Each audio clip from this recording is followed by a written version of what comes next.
हे करगोत्र वंश के ऋषियों, हे मरुतों, तुम चंचल और शत्रुओं से रहित हो, नरहा का गान करो।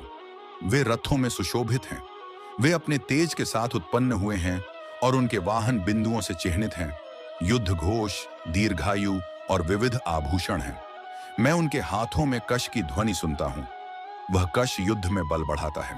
जो बल से तुम्हारा समर्थन करते हैं, जो शत्रुओं का संहार करते हैं, जो तेजस्वी यश और बल से युक्त हैं, वे मरुदगण मरुतों के शरीर से उनकी स्तुति करते हैं। जो धनुष के समान हैं, जो अविनाशी, चंचल और धीरज रखने वाले हैं। उन्होंने वर्षा का स्वाद लेकर उस तेज को प्राप्त किया है। हे वीरों, तुम दोनों लोकों और भटके हुए लोगों को हिला देने वाले, तुम्हारे हृदय के योग्य कौन है? तुम वृक्ष की शाखाओं के समान उनका मार्गदर्शन करते हो। हे हरंगू, तुम्हारे भयंकर और भयंकर वेग से मनुष्य भयभीत होकर झुक जाते हैं। अनेक शिखरों वाले पर्वत तुम्हारे वेग से क्यों नहीं हिलते? उनकी हवा में चीजें बिखरने लगीं। बूढ़े और जर्जर आदमी की आवाज से धरती भी कांप उठी। उनका जन्म स्थान आकाश है, अविचल।